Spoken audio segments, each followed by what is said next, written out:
Chapter 3, Fairy Queen. Alright, let's go.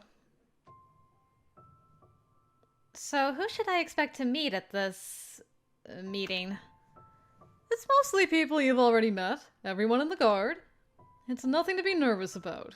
It won't be a bunch of strangers, I promise.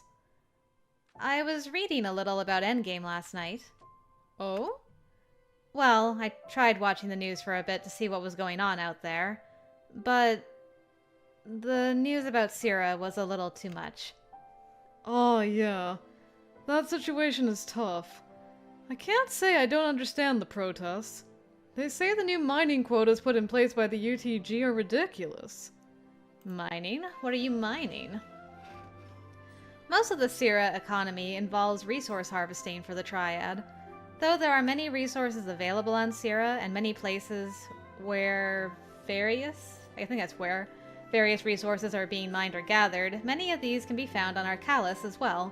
Two of the biggest resources that find themselves at the center of controversy and political unrest are gallium and ismene?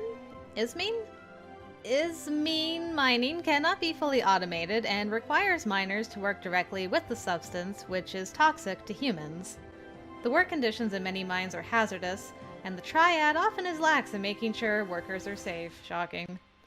High quotas, long work hours, and the dangerous conditions are at the center of much of the conflict on Syrah, as well as the lack of support for workers with chronic health issues relating to their jobs.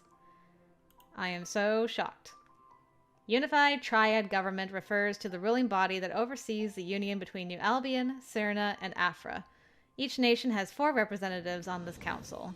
They are responsible for making joint decisions that affect any of the Triad's territories, treaties, or nations. I agree. It's sad to see things are turning violent again. It is, but I think it was inevitable. The dissidents there were just waiting for a reason to start calling for independence again. Syrah dissidents. Syrah and its colonies have been in repeated conflict with their parent nations in the Triad almost since the moon was first settled. They have experienced many of the same problems colonies have had throughout history. They believe they are being exploited for labor and materials without proper funding or supplies. They are not represented in the UTG and have repeatedly clashed with the government over the failure to meet the needs of the colonists. Much of the economy of Syrah revolves around resource mining. There are some important elements such as gallium and ismene that are harvested in high yields for use on Arcalis, but there are also numerous research facilities. It is, however, the treatment of the miners that is the focal point of much of the unrest. Many of the dissidents have been fighting for better work conditions for many years without success, which is why in recent decades there have been stronger and stronger pushes for independence from the Triad. This movement has gained support and grown significantly to the point there have been repeated outbreaks of violence as more and more people are trying to push out the provisional government the Triad has put into place. Okay. I guess they're the blossoming United States in this world. Potential? She was right, of course. But it was scary the situation crumbled so fast. Things had been fine before all this. And a week later, Syrah was on the verge of a revolution. Timing's a little interesting. I hope Oliver is okay. And Trent, wherever he is.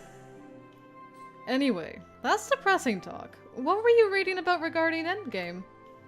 Well, I realized I had access to some internal files, so I thought it might be a good idea to do some research and learn what I can. Trying to read up on everyone and learn what makes us tick? I don't have access to any personal files, actually. But I found some information on organizational structure and things of that nature. There wasn't much about the Guard. I'm sure they want to be cautious about giving you access, given you are capable of teleporting out of here. Probably paranoid you'll take our secrets with you. Afraid I'll escape? Really? Have I demonstrated I'll try that? Well, there was the incident when you first woke up. Well, you did... While in full control of my mental state. Ah, okay. That clarification. Her laugh echoed in the empty hall as we walked. Not like the king doesn't hightail it out of here if given even the slightest chance. That makes your king sound like a prisoner. Well, he's a special case. He's the only one we have, after all. And I'm the only queen you have. That's true. But what happens if there are multiple queens? Or kings? I wondered that yesterday when reading. I saw something about first guard and second guard. Vaughn scoffed. You people are so rare, I think that's happened once in the entire history of Endgame. There is a second guard, but it's only 6 people since there are no additional king or queen ranks to fill the roles. And what about the Moirai? I saw something about them, but it was vague. I don't think I've read this one yet. The Moirai are a non-public group that functions as a source of advice for the Endgame Council. This group is made up of multiple, usually 3 or more, bishops, who are especially adept at precognition. The Moirai keep their eyes on future possible events that could spell trouble for Arcalis and Endgame as an organization. Using their foresight, the Moirai help Endgame act on threats before they occur, or they prep ahead for threats that are on the horizon. However, the future is a tricky beast, and often inaction is a better path than action. The Moirai are directly responsible for how often Endgame takes a conservative approach to its involvement in world events, as they can not only see what threats are looming, but also what Endgame's involvement may yield, for better or for worse. Though not everyone can appreciate what tragedies their guidance has helped Arcalis avoid, they continue to work quietly in the shadows to lead everyone toward a hopefully positive future. They kind of sound like the 3 Fates a little bit, not gonna lie. Yeah, they're not a publicly known group. My older sister is one of them. Oh, really? How interesting. Her precognition is way stronger than mine. Theokinesis. Any mind or sight-based psi ability. This includes precognition, the ability to see the future, postcognition, the ability to see into past events, psychometry, clairvoyance, and all similar abilities. Bishops tend to specialize in theokinetic skills, most notably precognition. Theokinetic abilities are some of the most mentally taxing abilities and can often result in dangerous mind bursts and psi fatigue. But beyond that, there are other mental traumas associated with seeing future and past events. Many theokinetic specialists are under extreme mental burden with the things they see and trying to pick out a correct path among the information. The emotional strain is significant, and it's not uncommon for these specialists in Endgame to retire early or move into other divisions to preserve their own mental health. So it's a group of precogs then? Basically, yeah. They monitor, well, anything major that might be on the horizon. That sounds extremely difficult, to say the least. You're not wrong. I mean, look at the stuff on Syrah. We were aware it would happen a little ahead of time, so we already had some relief teams in place before things got bad. Even though Endgame doesn't get involved in political issues? We're just there to help civilians that might get caught up in it all. The riots up there right now aren't pretty, and sometimes our guys step in to get people out of situations which have turned sour. Anyway, Endgame knew it was coming, and we let it happen. You know why? Because preventing it may have led to something even worse down the line? Exactly. Looking ahead is tricky business. The Moirai can't only look at what situations might be brewing, they have to see beyond, at probable outcomes of our involvement. For instance, what if stopping this outbreak of violence led to a buildup of tensions that resulted in a bigger outbreak of violence down the line? We can't ignore the far future for the sake of the near future. Can they really see that far ahead? Sometimes. And if they can't, sometimes we hold off intervening because we don't want our actions to lead to something even worse than what we know is ahead. I guess it makes sense. Better the devil you know, right? Because the future is never a single path. There's the path we're all on, and all the other paths we can shift to. Every action we take builds those paths or shifts us onto new ones. And sometimes, an action with a better short-term outcome has a far worse long-term outcome. I was just thinking, like, how it's interesting. Because, like, this game has a, where is it now? It has a flowchart system. That's what I'm trying to say. So, you can see your potential paths and things. That's all I've been thinking about during this conversation is, like, Is this insinuating our girl also has some precognition? And so, you know, you can kind of look ahead and try to, you know, figure out which path you're going and stuff. That's all I'm thinking about. Probably not how it was intended, but I'm just thinking about it as we're talking about it. Precognition seems like a really terrible responsibility. And what do you do when you know something terrible is around the corner, but you also know intervening will cause something even worse? How do you choose who to save? I don't think I could sacrifice people knowingly. I'd have to pick the path that saves the most people. You can't lose sight of the fact the future always holds unknowns. Ooh, I like that one. It's true. Do the needs of the many outweigh the needs of the few? Okay, I'm not gonna do emotional. It's either analytical or cautious. I really like the cautious one. I think I'm gonna go cautious on this. I don't know the answer, but I think it's important to remember that no matter what you see, the future always holds unknowns. I mean, in a future of infinite possibilities, surely a small group of people can only see so much. Just because they know immediate action for a situation may lead to a worse outcome, is that a reason to not act? Surely there are other paths they don't see, other paths with better outcomes. I'm no expert, but maybe it's better to take a risk on the unknown than make sacrifices based on what you think you know. I like that. I like that a lot, Morgan. I'm with you on that. I guess that's one way of looking at it. The one thing I know is true is the Moirai make a lot of hard decisions. And the Council does as well, with the information the Moirai give them. Those guys have it tough. Her voice sounded so sad when she said that. I guess she saw it firsthand with her sister being in the group and everything. I can't say I know exactly what it's like, but I feel like the day I was recruited, I had a moment like that. Yeah, you kinda did, didn't you? Oh? There was this moment I was at a cafe with Jack, and I suddenly had a powerful mental image of Caleb and Ari showing up. Something which felt so sure, so certain. I knew it would happen. And, of course, they showed up right after, yeah? Yeah. Definitely sounds like a premonition. Was there time to warn Jack? I probably could have. I didn't try. Why not? Because this is where I chose to be, I guess. Okay, maybe I wasn't completely crazy earlier.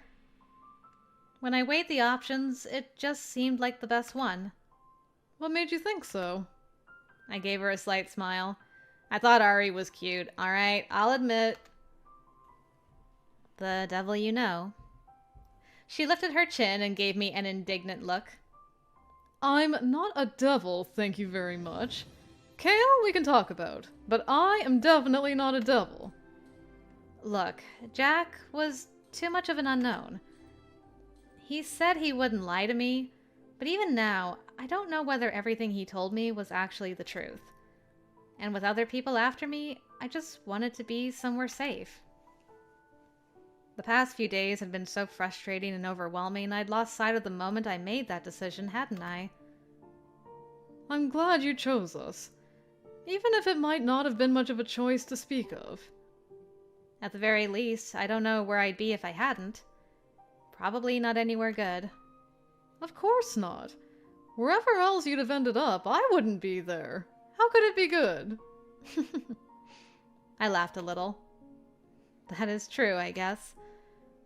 In any case, I guess at the time it felt like endgame was the more certain path. There's a lot I still don't know about this place, and a lot about it I may find I don't agree with. But I feel like I can at least believe in your cause. If I have to do something that wasn't my first choice, then I'd prefer it to be helping people. At least it's something I can be proud of. Seems like a logical way of looking at it. We walked a long way before we reached wherever we were going. We paused right outside an office in which I knew multiple people were waiting for us. Are you ready? There's nothing to be ready for. I'm dead certain whatever's behind that door can't be worse than being shot at or attacked in a dark hallway. Fair enough. That is a very nice office. Vaughn had told me a little about Magnus Ulrich during dinner yesterday, but not much. Just that he was the same age as her and a king rank. He was considered the leader of Endgame's Espers. I mean, his name came up frequently in any news report involving the group. Ah, the scapegoat. Gotcha. And he often released statements about the organization's actions. But outside of that, he was pretty reclusive. I had seen his image, but never an actual interview. There was also a council involved in leadership decisions.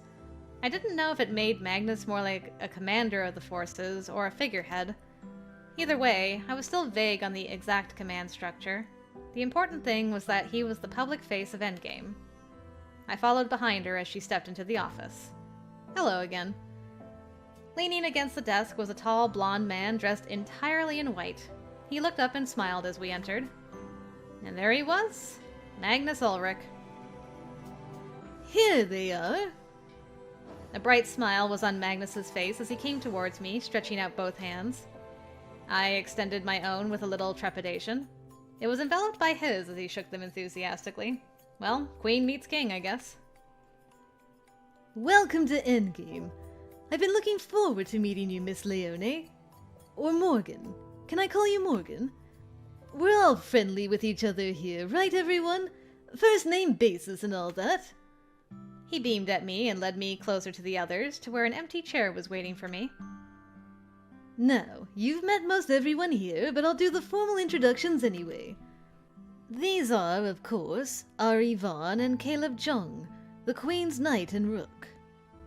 I hear you don't get on with our little Kale. But, well, who does?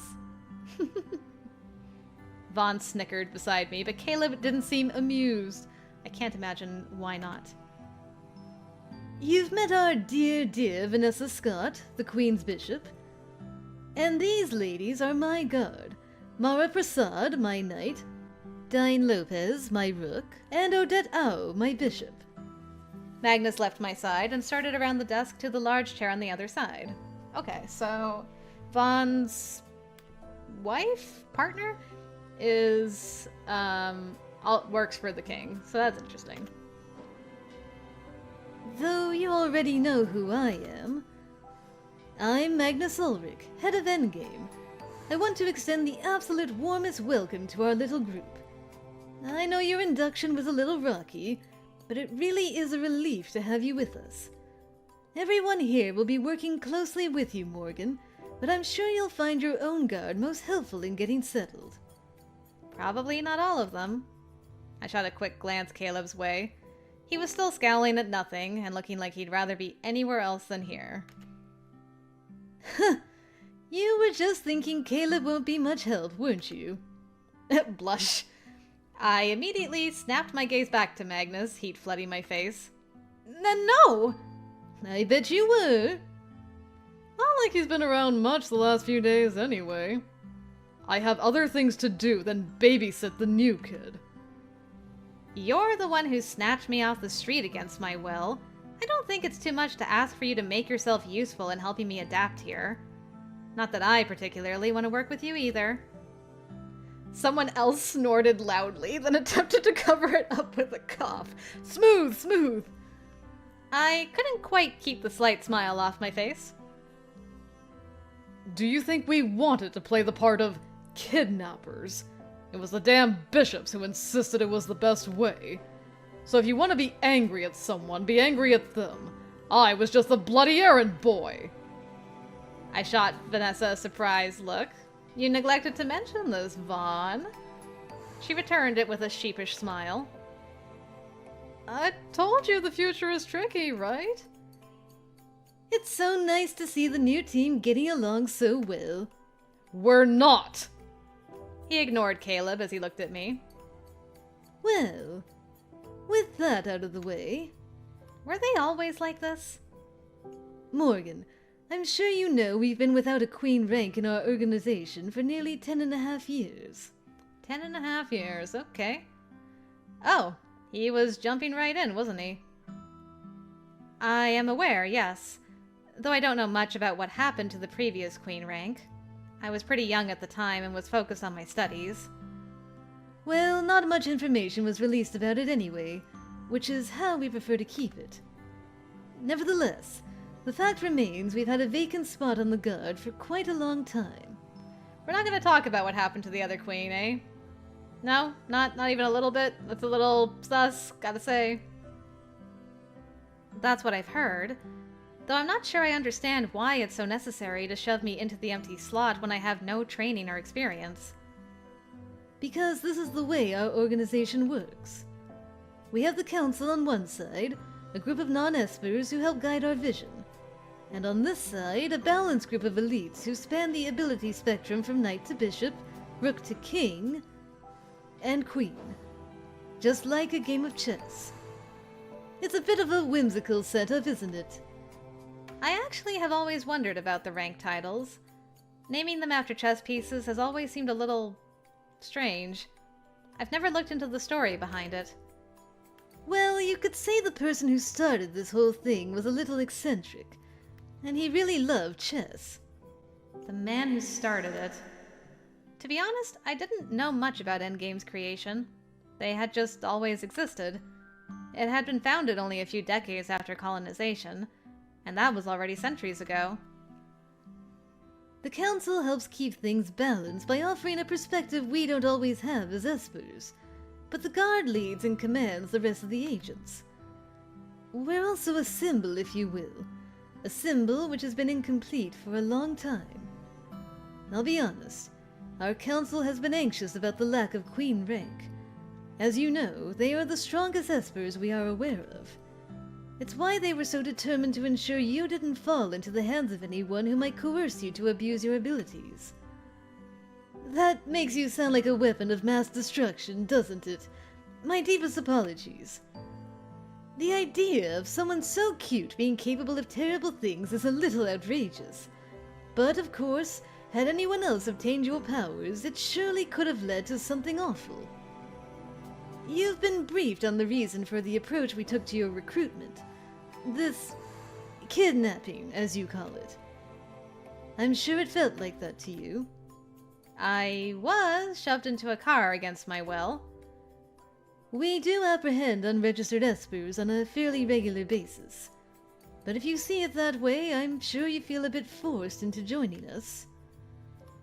Magnus was speaking in a very soft tone, fingers templed against his chin, but there was an underlying coldness which seeped into his voice as he spoke. I wasn't sure how to answer him.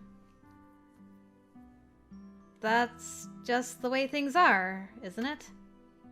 Yes, it is. I do hope you're able to move past Caleb and Ari's role in what happened and work with them as teammates. They were, as Caleb says, following their orders. Orders I gave them. Based on what the Moirai told you? Yes. Of course, it was also to save your life. After all, not everyone wanted to capture you. Killing a fledgling queen rank might have been a simpler alternative to trying to deal with a more powerful one down the line. For instance, Jack Visser. I didn't come here to listen to you talk about that creep, Magnus. If he was that big a risk to the Queen, you should have let us kill him while we had the chance. Oh hey, it's Mara. We finally get to see her. Amazing. Let me take a look at you, girl. You look great. You think any of us will be able to look him in the eye and kill him? Especially you. I follow orders. The fact she's here at all is evidence of it. Isn't that what we all do? Follow every damn order like good little soldiers. I'm sensing some tension here with the whole Jack situation. I'm gathering he probably used to be part of Endgame at some point. Something went real bad where they had to, like, leave him behind. And, I'm sensing that's a bit of a sore spot here. Maybe. Potential. Yeah, and you haven't stopped complaining about it since you got that order. The next time, you should be the one to go out, pull some scared kid off the street, and throw them into danger! Caleb, why don't you step outside if you're going to shout? I think I will. This is a waste of time, and I have better things to do. He stormed out of the office, and a split second later, Ari followed him. Ari's a good friend. I'll talk to him. We had a prior engagement anyway. He set his hand on the handle, then paused and looked back at me. I also wish to formally welcome you to Endgame, Morgan. I hope we can work together amicably in the future. Oh, how unusual for the taciturn Ari to give you a personal welcome. You two get along surprisingly well.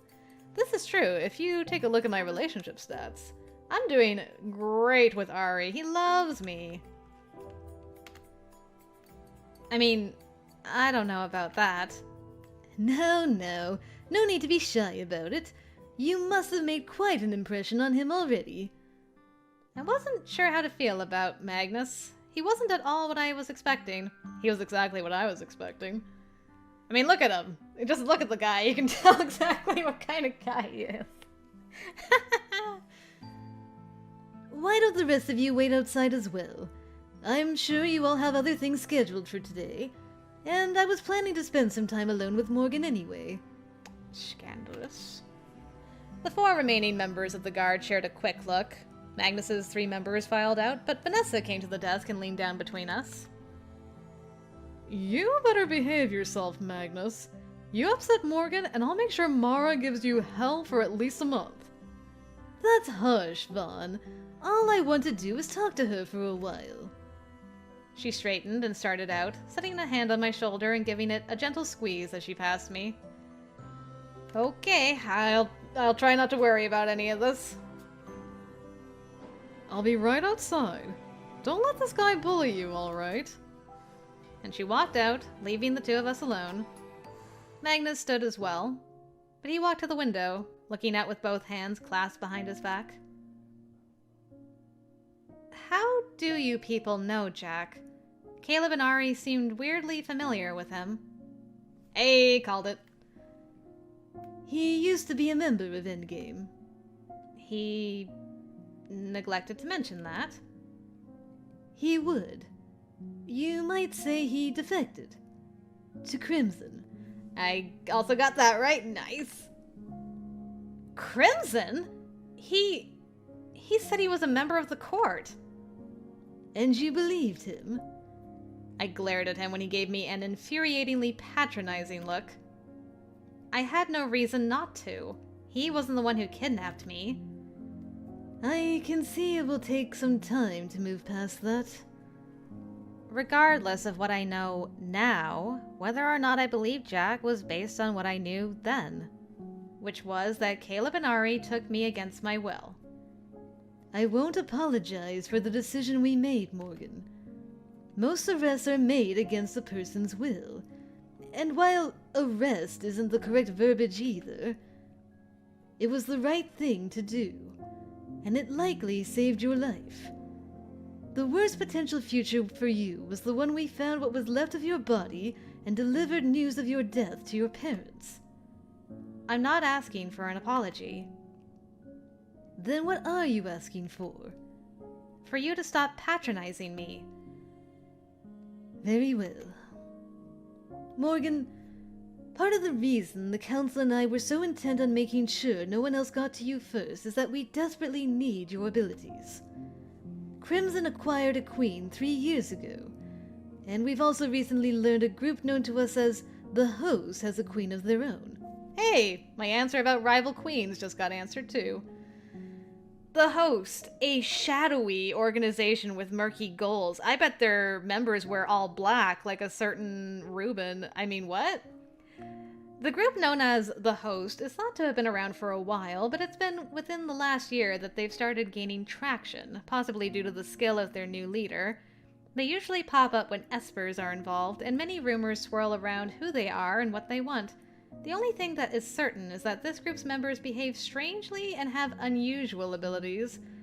This has led some to believe they have something to do with F-class espers. In some circles, rumors swirl about the possibility of some sort of esper revolution or takeover, though most dismiss these as nothing more than bizarre conspiracy theories.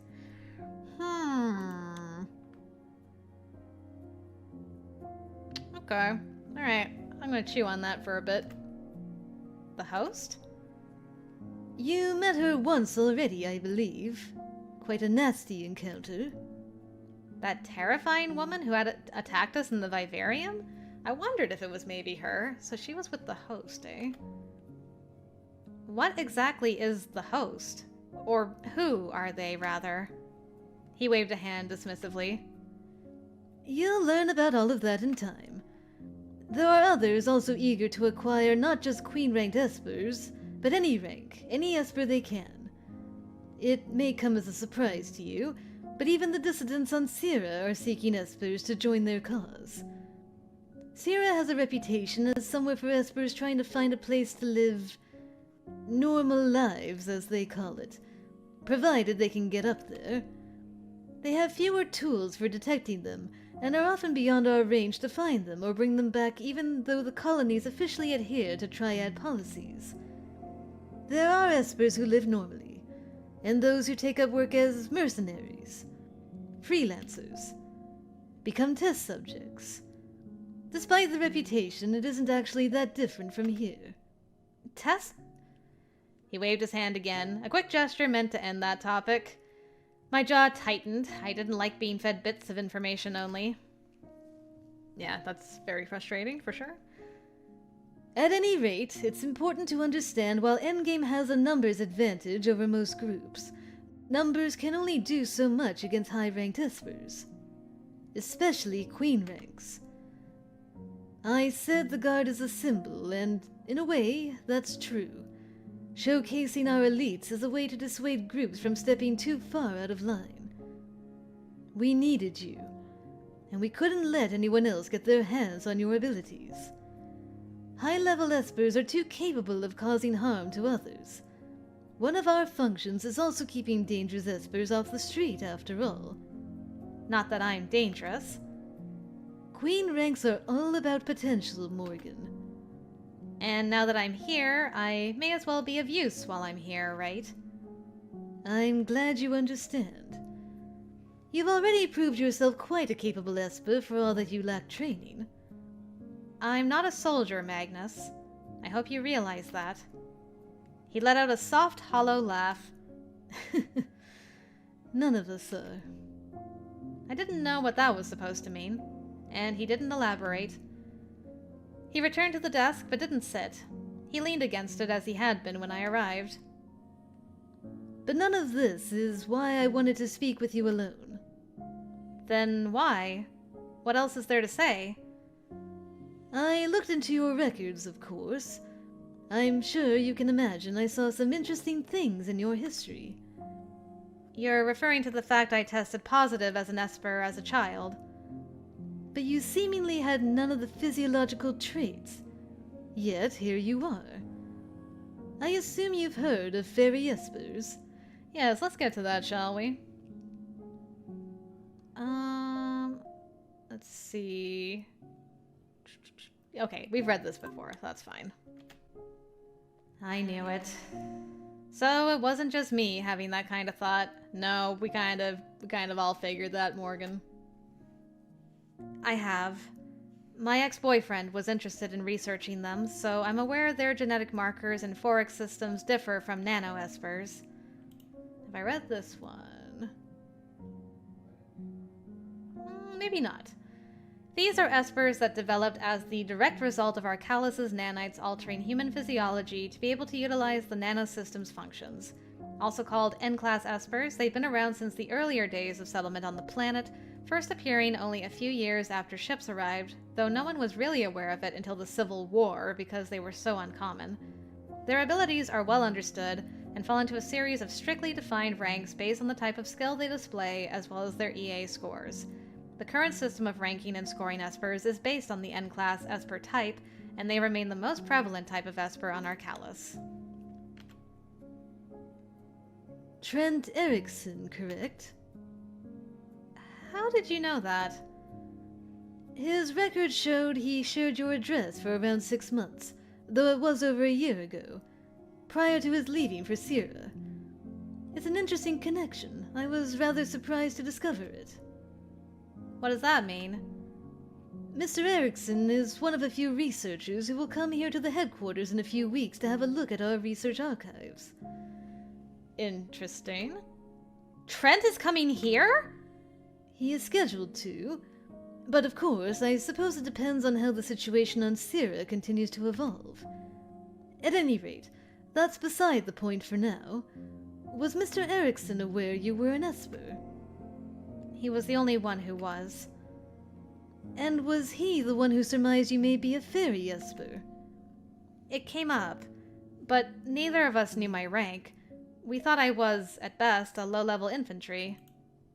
Okay, we've definitely... Have we done this? This is... Yeah, we definitely did. I remember reading about promotion. Okay, we're good. He believed it was possible that because I tested positive before there was much information on F-class Espers, they wouldn't have known what to check for, so I managed to escape detection. Even now, with more information on them, fairies can escape detection. We still don't have a method to consistently identify them. By the time the methods we do have were publicly available, you'd fallen through the cracks. That was Trent's theory as well. Assuming I am an F-class. It took multiple attempts, but Dr. Sasaki confirmed it personally. I'm sure you can imagine his interest. Ugh. I could imagine it, actually. I'm confused why you had to tell me all this in private, though. Because we don't know the full extent of your skill set. Fairies often have abilities which fall outside the skills of nano-espers. Their abilities are much more driven by emotion, so they're considered less stable. Unpredictable. You aren't the only one in endgame, nor the only one in the Guard, but I would encourage you not to broadcast your status to others. I don't want to hide who and what I am. Well, you're a little different from another protagonist I used to know. Sorry, Nora. You did it quite effectively until a week ago already. Then maybe it's time to stop. You'll find it easier, I think, if you keep it to yourself. Are you speaking firsthand? He laughed at that. Hardly. But I suppose if you wish to talk to someone with personal experience, you can ask Ari about it. I was wondering if that boy was a fairy. Ari is an F-class Esper? If you want to know more about it, you can ask him yourself. Yeah, I don't know why, but for some reason, I've had this feeling like... I could be totally wrong about this, but here, theory incoming. I've had this feeling like Ari might be undercover in Endgame. I'm not sure what faction he's working for, because I don't know enough about the factions yet. We just learned about the host, so it's... I'd lean to maybe he's working for the host.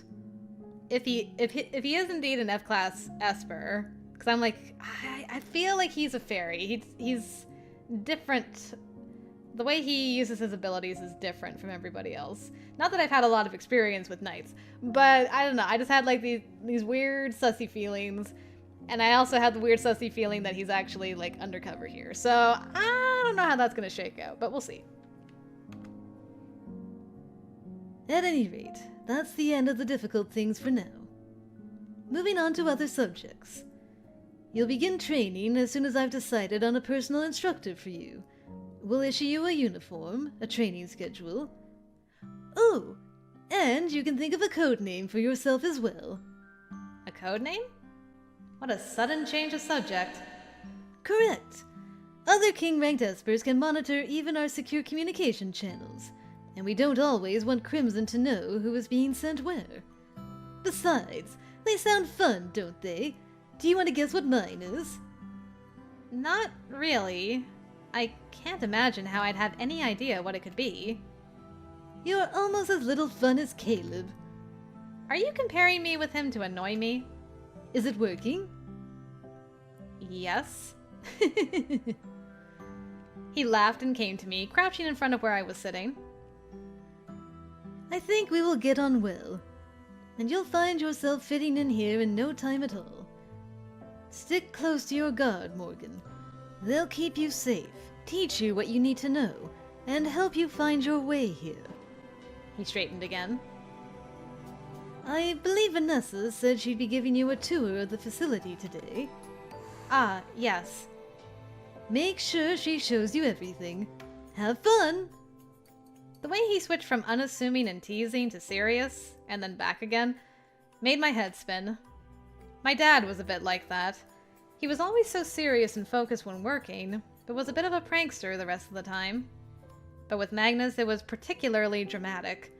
I wasn't sure what to make of him. Magnus dismissed me soon after, and I found Vanessa waiting for me outside his office. I think she could tell I was overwhelmed because she suggested something to eat before our tour, and we soon found ourselves heading to the lounge.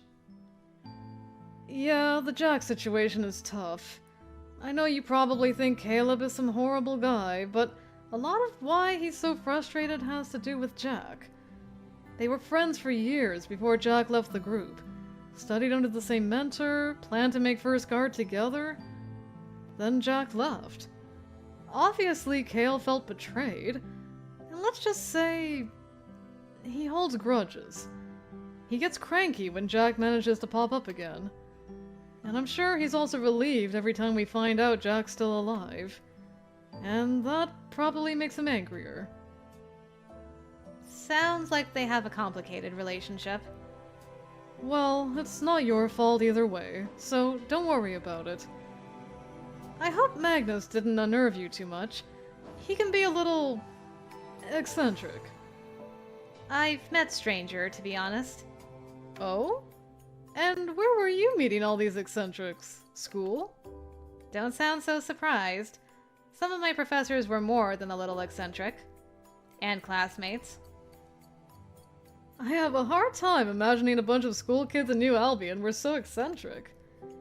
Just about everyone becomes eccentric after a few weeks of no sleep because of an upcoming exam. Vaughn had a way of making everything feel normal and manageable again. Spending some time talking to her was a relief. Are you ready to take the tour I promised? This was the first place I was going to bring you anyway. The lounge? Hey, we avoided coming here last night, but when we don't want to cook for ourselves, we usually have dinner here. It's good to know where basic things like this are. I suppose you're right. There's a larger mess hall on lower floors, but mostly low-ranked agents eat there. Well, the food down there is free. Here you have to pay. Hello, new people. Hey, Vaughn. Showing the newbie queen around the place?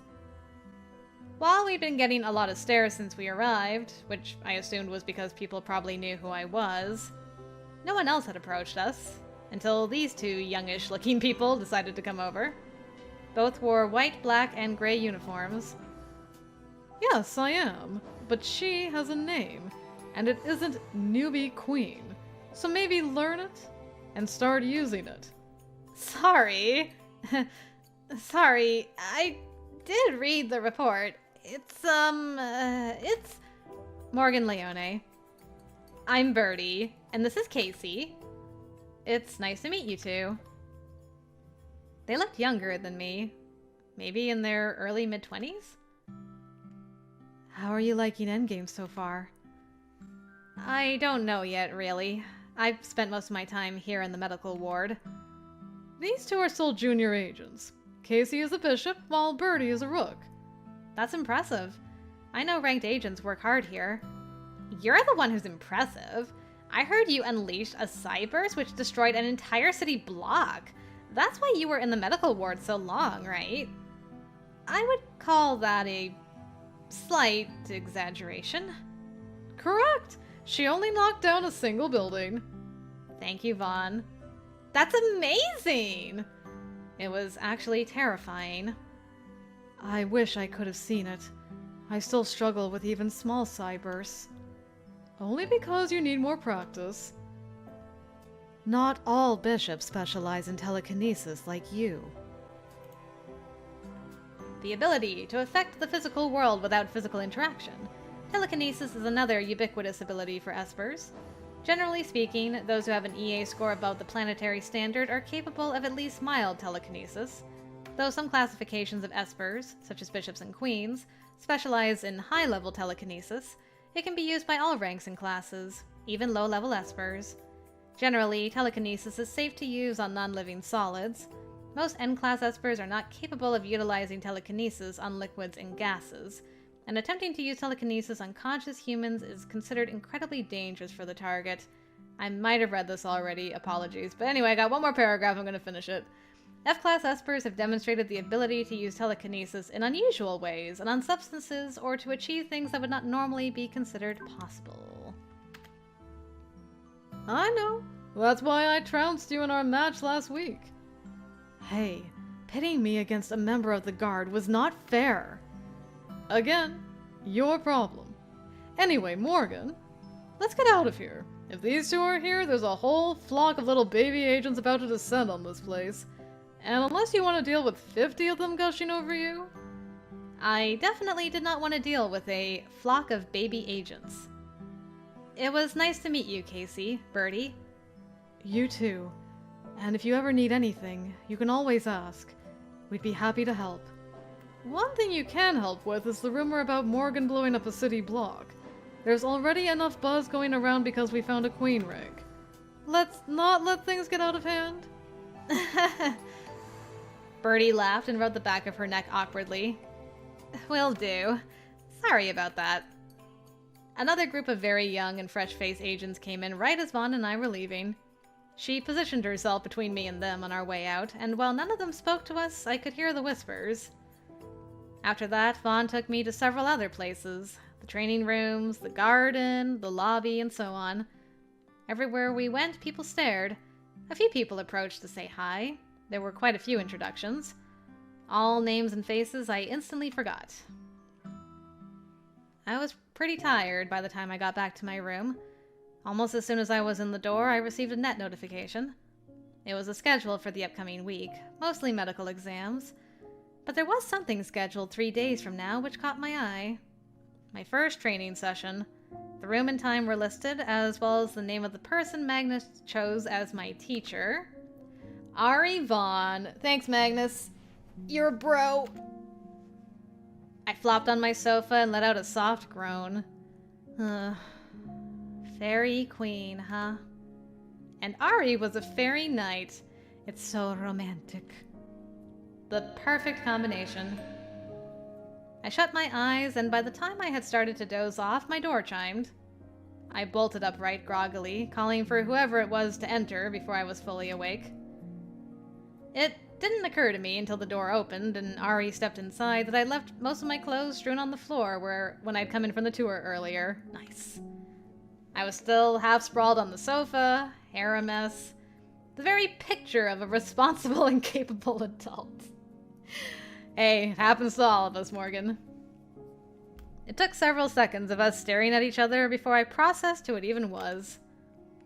He came further into the apartment, his gaze landing on the pile of clothes on the floor in front of him. After a space, he bent to pick them up. Oh no, he's a clean freak. Sir, please. Sorry. I was exhausted when I got back with Vaughn earlier. You don't have to clean those up. I apologize for waking you. Perhaps I should have sent a message instead. I bit back a yawn. No, it's fine. I shouldn't be sleeping during the day anyway. I'll throw off my sleep schedule. Perhaps. But you're also still recovering. Rest is important. Ari draped my shirt over his arm and set my boots off to the side before bringing the clothes to the sofa. Thank you. I somehow wasn't surprised he was a neat freak. Yeah, he had that feel to him. You know, like he'd casually straighten up someone else's apartment just because he was there. Like right now. He laid the clothes on the arm of the sofa. I wanted to inform you Magnus has asked me to oversee your training for the time being. All business as usual. I got the schedule update. We'll be starting in 3 days, right? Correct. Bishop's skills are a little more difficult to master, and are more taxing on the mind. Magnus likely wants someone who can help you with skills he believes will be easier for you to learn. Though biokinesis is easiest for most people, you've already demonstrated the ability to mimic my skills. Yes, I have, haven't I? Now have I read this before?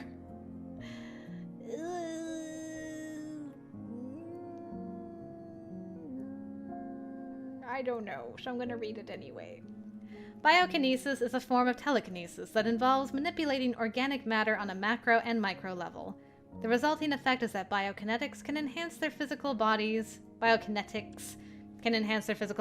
a variety of ways, including the way they process sensory input, to the effect of enhancing sensory perception, enhancing physical capabilities, or even their cellular regeneration. Most biokinetics are capable of using this ability on their own bodies, but are unable to safely apply the same principles to others, and often they do not have the same level of precise control of telekinesis of non-organic materials. This is because the manipulation of their own biology comes quite naturally, and most biokinetics use their ability with only a broad understanding of what they're doing, without really understanding the microbiology involved in something like regenerating skin cells to heal a cut. Okay. It could show an aptitude for night-based skills. Since you don't get on with Caleb, focusing in this area might be a good starting point. Oh? Not because of the fairy thing? Then again, Magnus had told me to keep it to myself. Maybe Ari didn't know. Or know that I knew about him. I decided not to say anything about it for now, just in case. I understand. We most likely won't be focusing on psi ability yet, as I doubt Dr. Sosky will clear you for it by the time we begin. But every one of us does physical training and meditation as part of our regimen. We'll be starting there for you as well. Those activities won't tax your mind. In fact, the meditation techniques I'll teach you are likely to help you recover faster. My goals for your physical training, at least for the time being, will be centered on self-defense. Even as telekinetics, it's important to learn to protect ourselves without the use of our abilities. As we do sometimes encounter opponents who make use of psi inhibitors, we can't always rely on psi abilities to get us out of dangerous situations. I see. That makes sense. I guess I'll see you then? Did Vaughn make dinner plans with you tonight? Why are you asking? Who's interested? Who's asking? No, we didn't discuss it before she left. What? Oh my, asked it out for dinner? What the? Okay, alright, okay, I see you, Ari, making them plays. Are you feeling up to a dinner in the lounge? I don't know. It's been a long day. I'll bring something to you, and you can eat in the privacy of your flat. I'm sure it will be more comfortable. Thank you. You don't have to go out of your way, though. Magnus has suggested we do what we can to facilitate your adjustment. Though I think it would eventually be best for you to spend time among other agents, I understand it's currently difficult for you to do so. It's just orders. I should have known. I don't know, I'm squinting, girl. I'd still squint if I were you. We'll melt that cold heart. Just give it time. It makes more sense to help ensure your comfort as you recover and familiarize yourself with the building. I understand. Thank you. He nodded and let himself out without asking how I was doing or how the tour was. I mean, I think he kind of gathered everything he needed to know about that, coming in and seeing you sprawled out on the couch asleep with your clothes everywhere. As far as interactions with Ari went, it could have been worse. I flopped backward again. Today felt like it had been the start of a new journey. I didn't know if it would be a bad one or a good one, but all I could do was hope for the best.